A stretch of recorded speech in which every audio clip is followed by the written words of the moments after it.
On November 18th, 1978, a community hidden deep in the Guyanese jungle vanished in silence.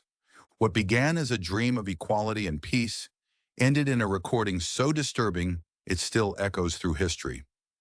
This is the final broadcast of Jonestown, a chilling last call from a town that never woke up. He promised heaven, but what he built was hell.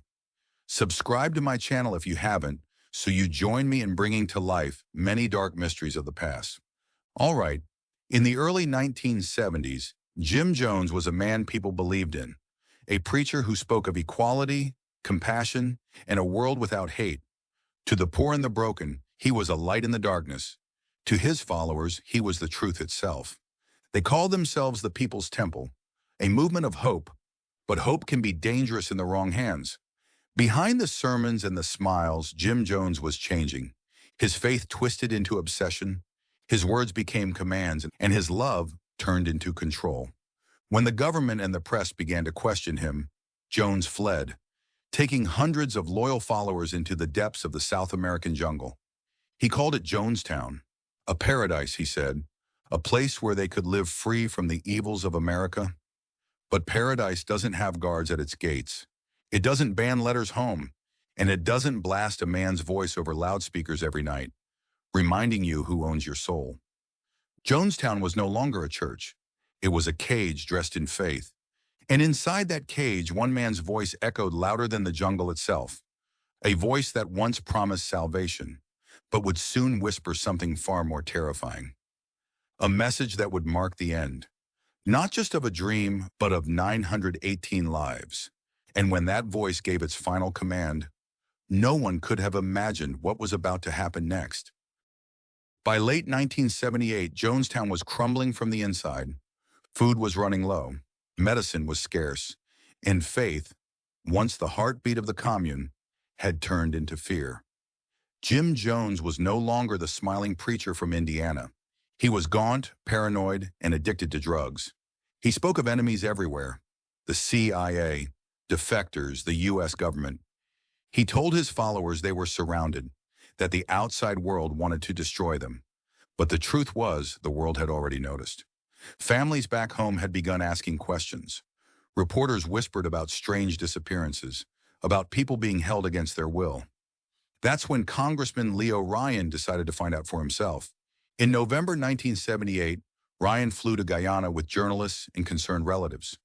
When they reached Jonestown, they were greeted with cheers and smiles, a carefully staged welcome. Cameras rolled. Jones smiled for the lens. Everything looked perfect, but beneath that surface, panic was spreading. That night, a note slipped into the hands of a reporter. Scrawled on paper were 5 desperate words: "Please help us get out." The next day, when the group prepared to leave, a few members begged to go with them. Jim Jones watched in silence, his face unreadable. Then, rage. He called them traitors. He warned that the outside world would destroy everything they had built. And as Congressman Ryan and the defectors boarded their plane at the nearby Port Kaituma airstrip, Jones made his decision. Gunmen from Jonestown followed. Moments later, shots erupted, piercing the jungle air. When it was over, Congressman Ryan lay dead, along with several others. Back at Jonestown, the news reached Jim Jones. He stared into the crowd of followers, his voice trembling, then steady. "My love has been too great for you, but now it's time to end it." That was the moment the dream died, and the tape recorder was turned on. The pavilion was full. Hundreds of people gathered under the open roof, the air thick with fear and confusion. Children clung to their mothers.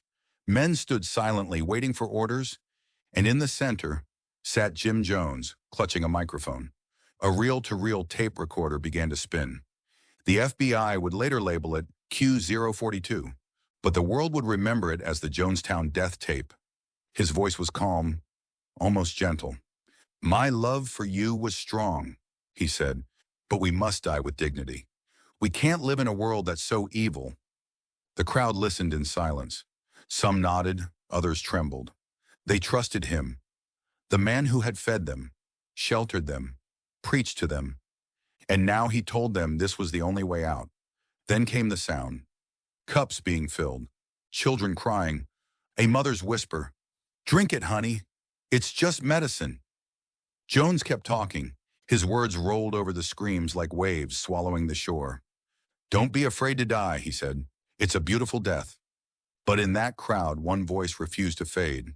Her name was Christine Miller. She stood and challenged him, her voice shaking but defiant. I can't understand why everyone has to die, she said. We could still make it. We could go somewhere else.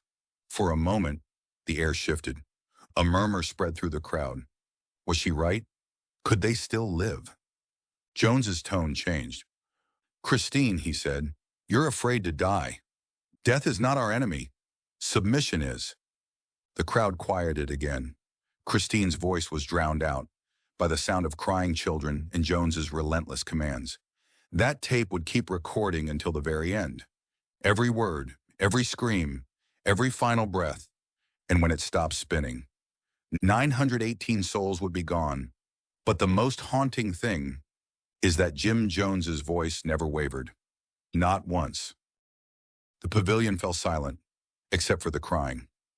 Rows of people stood in line, cups in their hands, each filled with a sweet purple liquid. Flavor Aid mixed with cyanide. The first to drink were the children. Mothers held them close, whispering prayers through tears, forcing trembling hand to their lips. When the poison took effect, screams echoed through the jungle, and still Jim Jones' voice spoke calmly through the loudspeakers. Take it easy, children. It's nothing to fear. Death is just stepping over to another plane. Some tried to resist. A few ran toward the jungle only to be caught by armed guards, the so-called Red Brigade, loyal to Jones until the end. Others collapsed beside their families, holding hands as they slipped away. The air filled with the sound of gasping, coughing, and chaos. People fell on the dirt floor, trembling, eyes wide in terror. The poison was slow, excruciating. And still, Jones insisted it was peaceful. Don't be afraid to die, he said again. It's a revolutionary act.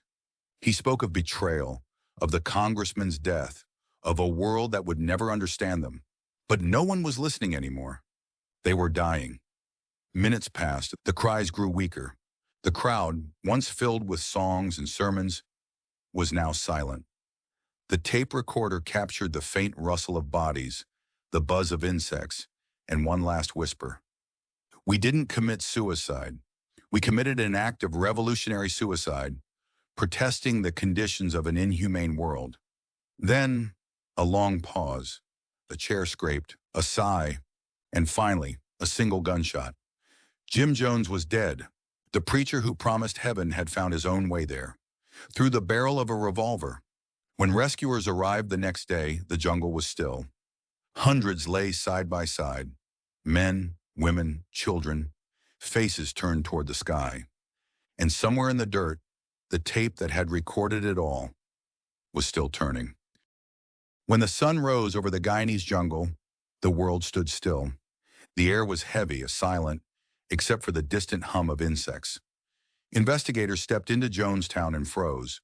Before them lay rows upon rows of bodies, 918 souls, sprawled across the muddy earth, their bright clothing stark against the green jungle floor. Mothers clutching children, families still holding hands, cups scattered beside them as if frozen mid-prayer. The utopia Jim Jones promised had become a mass grave. Reporters wept. Soldiers refused to enter the compound. The sight was beyond comprehension. And then someone found it. A small, dust-covered, reel-to-reel tape recorder sitting near Jones's chair. It was still loaded, still wound tight. That single tape, now known as the death tape, captured everything. The calm persuasion, the cries, the collapse. A chilling record of faith turned into fear. The world struggled to understand how hundreds of intelligent, kind, hopeful people could follow one man to their deaths. But Jonestown wasn't built overnight. It was built brick by brick, with trust, love, and lies. Jim Jones didn't just control their lives. He controlled their reality. And when that reality broke, so did they. Today, the jungle has reclaimed what was once Jonestown. The buildings are gone, the paths overgrown, but the echoes remain, buried in the soil, whispering from that old recording. Jonestown isn't just a tragedy from the past. It's a warning from the future, a reminder of how easily hope can become a weapon, and how one voice, if left unchallenged, can destroy hundreds. Those who cannot remember the past are condemned to repeat it. The tape has long stopped spinning, but its message still plays, for those willing to listen.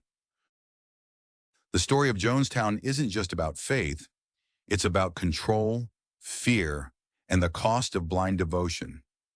Over 900 people believed they were following salvation, but instead they followed a man into oblivion. Remember their story, learn from it, because history doesn't repeat itself, people do.